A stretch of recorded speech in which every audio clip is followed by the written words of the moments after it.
I'm confronting my wife's affair partner today. I caught them and confronted her about the affair 3 months ago. She apologized profusely and told me she still wanted to be with me, wanted to save our marriage, counseling, etc. We've been in couples and individual counseling. She's outwardly told me all the right things. She loves me and only me, wants to fix things, doesn't want a divorce, etc. She gave me access to her phone but told me she doesn't want to catch me sneakily going through it. She swears up and down that she's on the straight and narrow to repairing our broken trust. Except, she is still seeing him. I found out and kept it to myself. I plan to serve her divorce papers tomorrow.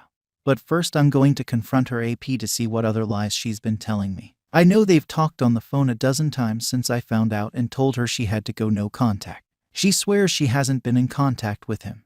But the phone records don't lie. They text almost every day. She's obviously deleting them from her phone because I haven't seen them there. But she doesn't know deleting them on her phone doesn't delete them from her iPad. So at the moment, I'm sitting in a car outside of his house, waiting for him or his wife to leave for work. If he leaves, I'm going to follow him to where he works and confront him there. If she leaves first, I'm going to go knock on his door. Wish me luck. Reddit. Update. I'll start with last night. I got home from work, made dinner and sat down to eat. My wife asked me how my day was. I relied, uneventful. That was the extent of it. We ate, played with the kids and put them to bed like everything was normal. She and I sat down in our bedroom to watch TV, and she said nothing for like 2 hours. Finally, after our shows were over, she spoke. I'm going to bed. And that was it. No confrontation, no discussion, nothing. She went to bed and I stayed up playing video games for another couple of hours before I went to bed myself. I slept like shit and finally woke up at 5 a.m. The reason I wanted to serve her today was that we had a marriage counseling session over the lunch hour. I had already read our therapist in on what I intended to do. So when we sat down and started the session, I didn't wait. I talked to AP yesterday. Yeah, I talked to him too. Yeah, I know. I don't get it. Why would you go talk to him? Because I needed answers to some questions I had and you weren't being honest with me. Oh yeah. Well, what did he tell you? Honey, he sold you down the river. What does that mean? He told me everything about what you guys have been doing. The sneaking around, the secret meetings, the lovey-dovey phone calls, everything. Told you. Yeah, everything. I then went on to list out all of the details I already knew of their texts, calls, meetings, dates, times, etc. She started to bawl. So it's clear to me that while you've been in here telling me one thing, your actions tell a completely different story. So I'm done. What do you mean you're done? Hands her divorce papers. I want a divorce. She took the paperwork in her hands like it was a venomous snake and stared at it. She then looked to the therapist for help. How do I fix this? I don't want a divorce. I want you. I want our life. I want to stay. Therapist, do you see where confronting a P is coming from? When your words and your actions are telling conflicting stories, you always believe the actions, not the words.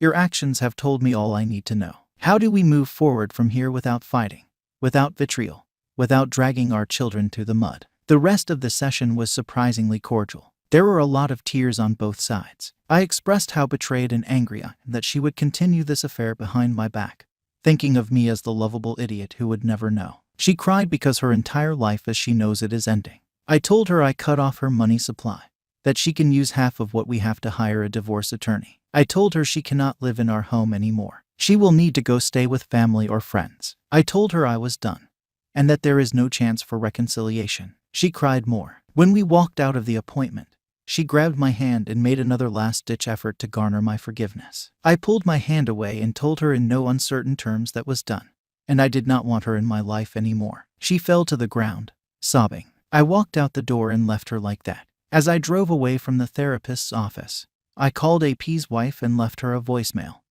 saying, I really need to speak with you. Please call me back ASAP. I then called my attorney and told her to file the paperwork, but to hold on the TRO unless things got ugly. My wife called and texted me several times after I left. I let them go to VM and haven't listened to them yet. I felt dead inside as I drove to her parents' house. Before I walked in, my phone rang. It was AP's wife, calling me back. He hadn't said anything to her. I told her I needed to meet with her in person.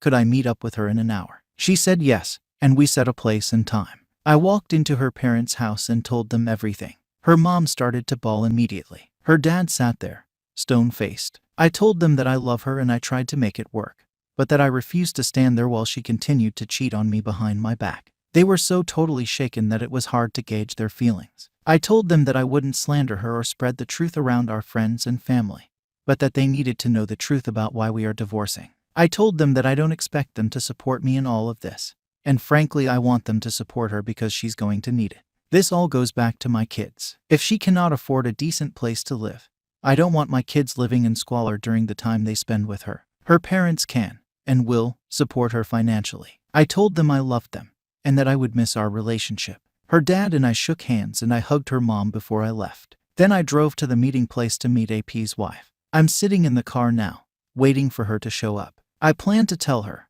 show her the video if need be, and let her make the decision on how to proceed from there. If she needs me to be a source of emotional support, I will offer that. No one should have to suffer through this alone. So that's been my day. I still have to meet with AP's wife, pick up my kids from school, and change the locks on my house. I have a security system set up at home, so if she chooses to steal or damage anything, it will be on video. She knows that, too, so I'm not too worried about it. More to come.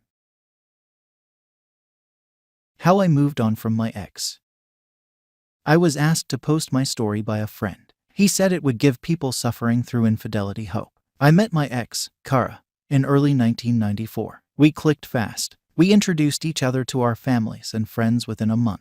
Everyone got along great. At this point, life was perfect. 1 year after we met, I asked Kara to marry me. She accepted and we started planning our wedding. We decided on a date in August 96. I was walking on air. Kara moved in with me in early March 96. She wanted to find a job quickly and contribute to the household. I wanted her to wait until after the wedding. I made more than enough to easily support us both, but she was adamant. This is when things started to fall apart. She went to work for a design firm in late March. Within a month she started working. She became distant, showed little affection, and started talking endlessly about her project manager. I should have seen the red flags, but nope. D-Day was June 12, 1996. I came home from work early, and found Kara and her project manager, Tim, in our bed. They both panicked. Tim grabbed his clothes and left. Kara sat on the bed getting dressed and told me we were through. Her reason: he can help my career. You can't. 2 weeks after, Kara's BFF, Terry, called. She hadn't spoken with Kara in a while and wanted to chat. I told her what happened. She thought I was making a joke and started laughing. When I was silent, Terry realized I was serious. Kara had been kind enough to give me her new address and phone number if I ever wanted to chat or visit. Like that was going to happen. I gave Terry her address and number. Terry came to my house about 2 hours later. She is normally very upbeat and smiling. This time, she looked like she wanted to murder someone. Called and asked if could visit her on the 9th. She was about to start doing some hard research, and I knew her time was going to be needed for her project. I went to her apartment. When I got there, she asked me if I was calling and visiting her because I wanted to talk to someone, or was it because I liked time with her. This made me chuckle. I told her that my friends live within a mile of me. If I wanted to just talk or hang out, I wouldn't run up my phone bill or drive 2 hours. I liked being with her. She smiled and we went out for dinner and a movie. When we went back to her place, she turned and kissed me. I was stunned but quickly recovered and kissed her back. Our first date, first kiss, and the first time we slept in the same bed. The other first happened the next day when I left to get breakfast for us and came back to her apartment with an engagement ring. We were married on May 9, 1998. A few months after we were married, my sister called. Kara wanted to talk to me. She gave my sister her number. Terry said I should call, so I did. She apologized and wanted to know if we could try again. I thanked her, said I had moved on. At this point, Terry got on the call. Kara ended the call quickly after that. Kara called my sister and said that we had betrayed her. WTF.